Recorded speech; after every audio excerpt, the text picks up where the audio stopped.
जब आप किसी वीडियो को देखते हैं तो वीडियो को आप कंज्यूम कर रहे हैं, which is absolutely right, but at the same time आप उस पर कमेंट कर सकते हैं। इस तरह से आप कुछ नया कंटेंट प्रोड्यूस भी कर रहे हैं। ये टू वे कम्युनिकेशन है। हमारे यहाँ कहा जाता था अधजल गगरी छलकत जाए। जिसके पास कम ज्ञान होता है उसे अपने ज्ञान पर विश्वास ज्यादा होता है, और इसी को डनिंग क्रूगर इफेक्ट भी कहा जाता है। और इसकी सही वजह है, क्योंकि जब आपके पास कम ज्ञान होता है तब आपके पास अपने कम ज्ञान होने का भी ज्ञान कम होता है। इसका मतलब क्या है कि इंटरनेट पर शोर मचाना, इंटरनेट पर मूर्खता की बात करना ज्यादा इंगेजमेंट पैदा करता है, और इस वजह से और ज्यादा लोगों तक वह बात पहुंचती है। यानी कि जो मूर्खता है उसकी गति इंटरनेट पर समझदारी की गति की तुलना में बहुत ज्यादा है। ऐसे कपल्स जो कि इंटरनेट देखकर गर्भपात जैसे फैसले कर रहे हैं, किस तरीके से किया जाए या नहीं किया जाए, करना चाहिए या नहीं करना चाहिए। नमस्ते दोस्तों, प्लीज सिट डाउन में आपका स्वागत है। अगर आप मुझ जैसे किसी शिक्षक से बात करें और उससे पूछें कि उसकी क्लास की सबसे बड़े चैलेंजेस में क्या है, तो आपको हैरानी होगी कि हम लोगों के ये चैलेंज, अगर आप एक ऐसे टीचर हैं जिसमें कि आप क्लासरूम में संवाद पसंद करते हैं, बच्चों से बातचीत पसंद करते हैं, तो एक बड़ी चुनौती ये आती है कि बच्चे आजकल जो विचार लेकर आ रहे हैं वो उनके पहले से फॉर्म्ड विचार हैं, और उनमें से 99% विचार किताबों से आए हुए नहीं हैं, अनुभव से आए हुए नहीं हैं, इंटरनेट से आए हुए हैं। इंटरनेट ने एक नई किस्म की विचारधाराओं को पैदा किया है, एक न्यू स्कूल ऑफ आइडियोलॉजीज को पैदा किया है। मुझे लगा कि इस बारे में बातचीत करनी चाहिए, क्योंकि ये केवल शिक्षकों की चुनौती नहीं है। यही चुनौती आपको डॉक्टर्स में दिखाई देगी। मरीज जब अपनी रोग के निदान के लिए या इलाज के लिए पहुंच रहा है तो वो पहले से इंटरनेट से सो कॉल्ड ज्ञान हासिल कर पहुंच रहा है, और उसके बारे में उसकी ओपिनियन पहले से बनी हुई है। सच्चाई ये है कि इंटरनेट जो अब लगभग हर व्यक्ति तक पहुंच रहा है, उसने एक नई श्रेणी पैदा की है बुद्धिजीवियों की। इफेक्टिवली ऑनलाइन हर व्यक्ति इंटेलेक्चुअल है या होने जैसा दिखा रहा है, और इसने कुछ अजीब चुनौतियां हम सब लोगों के सामने पेश की हैं। और वे लोग जो विचारधाराओं के निर्माण को देखते हैं वे मानते हैं कि internet new school of ideologies को पैदा कर रहा है। तो क्यों ना हम इस फिनोमिना को थोड़ा सा पहचानें, यद्यपि ये नई बात नहीं है। सच्चाई ये है कि जब प्रिंट आया था, यानी कि जब प्रिंटिंग प्रेस आई थी, जब छापाखाना आया था, तो उसने भी नई विचारधाराओं को पैदा किया था। और जिन विचारधाराओं से आज हम परिचित हैं, यानी कि बिल्कुल आप समाजवाद से लेकर समाजवाद, मार्क्सवाद, पूंजीवाद से लेकर और हाल फिलहाल तक उत्तर आधुनिकता तक, वे सब के सब किसी मायने में अगर माध्यम के तौर पे देखें, मीडियम के तौर पे देखें, तो वे प्रिंटिंग प्रेस के लिए, पब्लिश्ड वर्क के लिए, छपे हुए शब्द के लिए उस पर आश्रित थे। तो अब जब एक नया संचार माध्यम हमारे सामने खुला है जिसने इंफॉर्मेशन को पूरी तरह से डेमोक्रेटाइज किया है, तो फिर जरूरत है हम इस बात को समझें कि उससे कौन सी आइडियोलॉजीज पैदा हो रही हैं और क्या उसके कुछ संकट हैं। इंफॉर्मेशन डेमोक्रेटाइज करने का मतलब है अब हर किसी के पास न केवल कंज्यूम करने बल्कि इंफॉर्मेशन को प्रोड्यूस करने का भी अधिकार है। जब आप किसी वीडियो को देखते हैं तो वीडियो को आप कंज्यूम कर रहे हैं, which is absolutely right, but at the same time आप उस पर कमेंट कर सकते हैं। इस तरह से आप कुछ नया कंटेंट प्रोड्यूस भी कर रहे हैं। ये टू वे कम्युनिकेशन है। किताब वन वे कम्युनिकेशन थी। आपको नई किताब लिखनी पड़ती थी अपनी बात कहने के लिए, अपनी विचारधारा देने के लिए। यहाँ आपने एक वीडियो देखा, उसमें एक बात कही गई है और उसके खिलाफ या उसके पक्ष में आपने एक पैराग्राफ में अपनी बात कह डाली और इस तरह से एक नई आइडियोलॉजी को सामने ले आए। प्रॉब्लम क्या है इसमें? इसमें प्रॉब्लम वह है जिसे डनिंग क्रूगर इफेक्ट कहा जाता है। इसका मतलब है कि एक तरह का कॉग्निटिव बायस, जिसमें कि वे लोग जिनके पास बहुत कम ज्ञान होता है, अल्प ज्ञान होता है, उन्हें दरअसल अपना जो बौद्धिक क्षमता है उसको लेकर एक ओवर एस्टिमेट रहता है।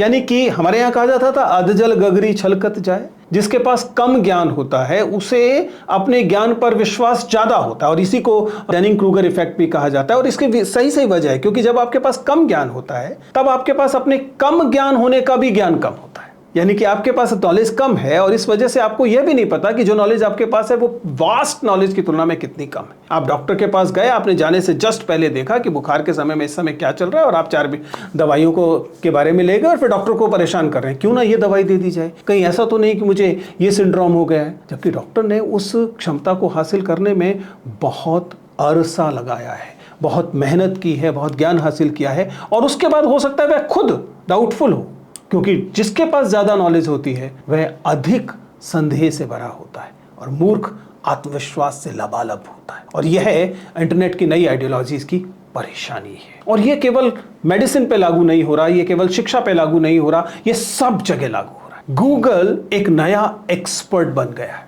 और जब आप गूगल को एक्सपर्ट मानने के बाद जिंदगी को जीने की कोशिश करते हैं तो कई सारे अंतर्विरोध पैदा होते हैं। एक अन्य चीज इससे जो पैदा हुई है वह एक ऐसी तत्परता पैदा हुई है हर व्यक्ति में आलोचना करने की, निंदा करने की, कि जिससे कि जो बात कही गई है उसे समझा जाए उससे पहले ही सोशल मीडिया पर या दूसरी जगहों पर उसका क्रिटिसिज्म, और ये क्रिटिसिज्म जो कि हाफ बेक्ड क्रिटिसिज्म होता है, बड़े पैमाने पर है। और मजेदार बात यह है कि सोशल मीडिया की जो एल्गोरिदम है वे इस तरह के दो हस्तक्षेपों में, जो कि एक इन्फॉर्म्ड हस्तक्षेप है और एक अनइन्फॉर्म्ड हस्तक्षेप है, अंतर नहीं करती, जिसकी वजह से इस तरह का हस्तक्षेप दरअसल विवाद पैदा करता है और विवाद से एंगेजमेंट पैदा होती है। एंगेजमेंट पैदा होने से एल्गोरिथम इस सोशल मीडिया कंटेंट को और ज्यादा प्रमोट करती है। ये एक तरह का साइकिल बनता है।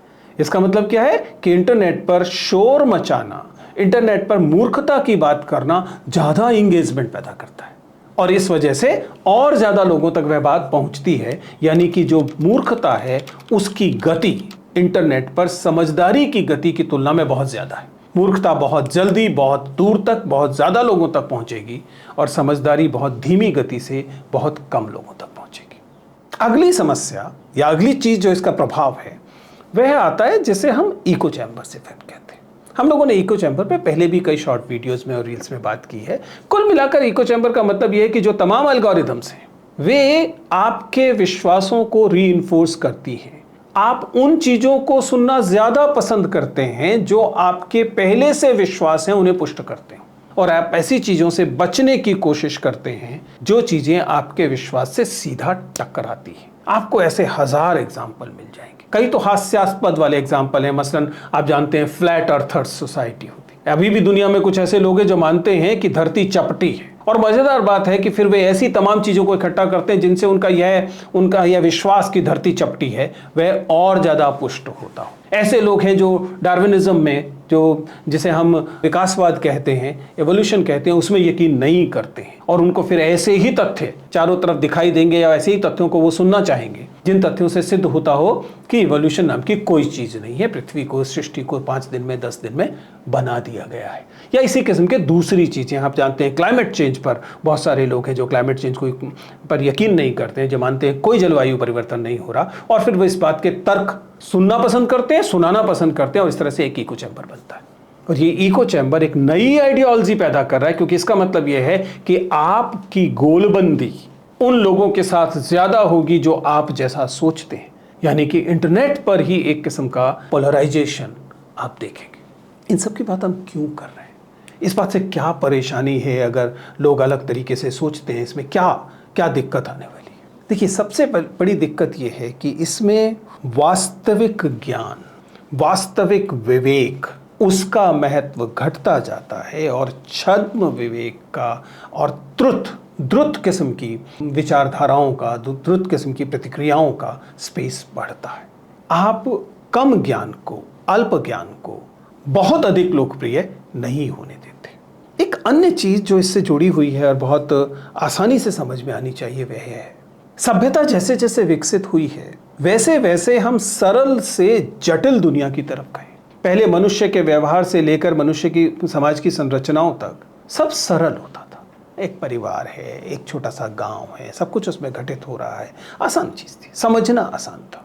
लेकिन जैसे जैसे संचार बदला, जैसे जैसे टेक्नोलॉजी बदली, दुनिया जटिल हुई है, कॉम्प्लेक्स हुई है। और इंटरनेट टेक्नोलॉजीज की समस्या यह है कि वे कॉम्प्लेक्स को ओवर सिंप्लीफाई करने की कोशिश करते हैं। जो चीज जटिल है उसे अति सरल दिखाने और बताने की कोशिश करते हैं। बात है जटिल, दिखाई जा रही है सरल, और एआई ने इस बात को और ज्यादा पुष्ट कर दिया है। अब आप एआई से अपेक्षा रखते हैं कि वो जटिल से जटिल चीज को, वो स्ट्रिंग थ्योरी से लेकर और गॉड पार्टिकल्स तक सबको आपको 4 वाक्यों में, 5 वाक्यों में सरल भाषा में बता दें।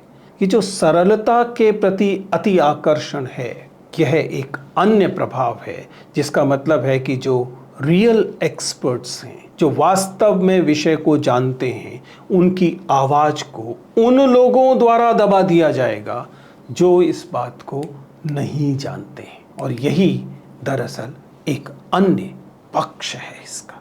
अब सवाल ये उठता है कि इंटरनेट ने जिस किस्म की विचारधाराओं को पैदा किया है, वे विचारधाराएं जो डॉक्टर्स के लिए मेडिसिन में चुनौती हो रही हैं, वे विचारधाराएं जो समाजशास्त्रियों के लिए समाज के मामले में चुनौती हो गई, जो शिक्षकों के लिए क्लासरूम में चुनौती हो गई, हर विशेषज्ञ के लिए चुनौती हो गई है कि सामने आने वाला व्यक्ति अब इस दर्प से भरा हुआ है, इस घमंड से भरा हुआ है कि उसके पास जानकारी है, जबकि सच्चाई ये है कि उसके पास आधी अधूरी जानकारी है जो उसने केवल इंटरनेट से हासिल की है। ऐसे बच्चे, ऐसे कपल्स जो कि इंटरनेट देखकर गर्भपात जैसे फैसले कर रहे हैं, किस तरीके से किया जाए या नहीं किया जाए, करना चाहिए या नहीं करना चाहिए, जो रिलेशनशिप्स इंटरनेट के आधार पर तय हो रही हैं, जो मेंटल हेल्थ डायग्नोसिस इंटरनेट के आधार पर तय किए जा रहे हैं, ये सारे एग्जाम्पल्स हमें चारों तरफ बता रहे हैं कि इंटरनेट जिस विचारधारा को लेकर आ रहा है, उस विचारधारा को लेकर कुछ ऐसी चुनौतियां हैं, कुछ ऐसी समस्याएं हैं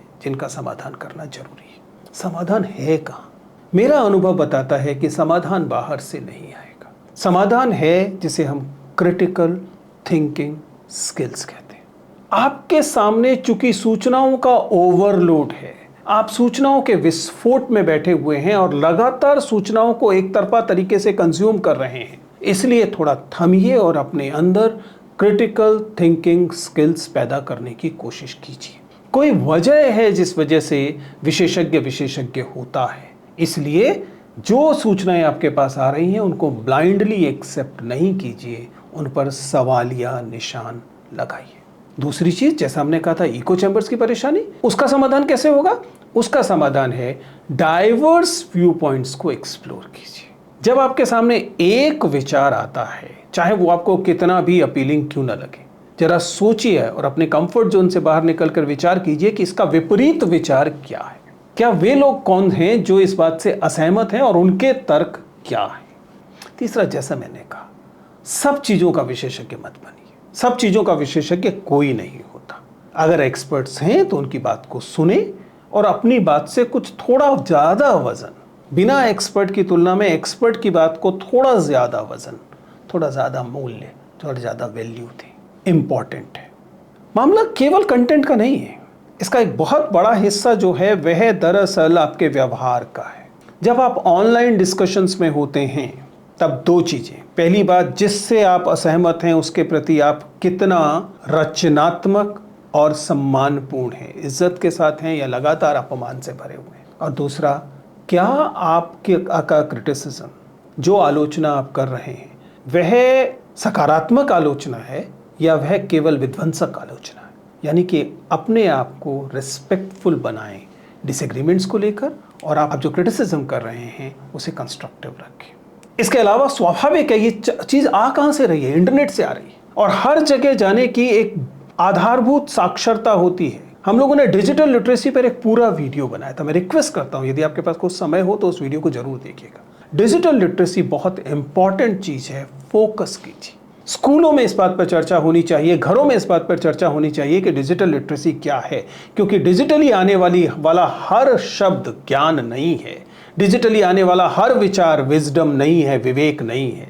आपके पास डिजिटल लिटरेसी होनी जरूरी है ताकि आप चुन सकें कि आपके महत्व का, आप वास्तव में विवेक से भरा हुआ शब्द कौन सा है। इसके बाद स्वाभाविक है, जो चीज मुफ्त मिल रही है, आपने नहीं मांगा लेकिन आपके सामने रील आ गई और आपको वो देखनी पड़ी, इसका मतलब क्या है? इस रील को देखने में आपके 3C शामिल नहीं थे। इसमें आपने कॉन्शियसली डिसीजन नहीं लिया, इसमें आपने अपनी चॉइस नहीं डाली, और ये ऐसे कनेक्शन पैदा नहीं कर रहा जो आप चाहते थे। अगर ये 3Cs नहीं हैं तो इसका मतलब जो कंटेंट आप कंज्यूम कर रहे हैं वो क्वालिटी कंटेंट नहीं है।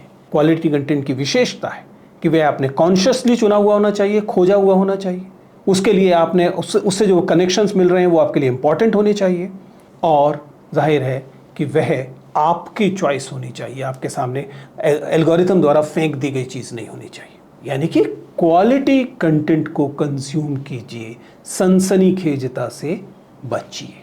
ये कुछ तरीके थे जिनसे आप सुनिश्चित कर सकते हैं कि आप इंटरनेट की विचारधाराओं को, मैं ये नहीं करा कि खारिज करें, खारिज मत कीजिए, लेकिन इंटरनेट की विचारधाराओं को विवेकशील तरीके से आप पा रहे होंगे, उन पर निर्णय ले रहे होंगे और आप एक बेहतर इंसान बन रहे हो।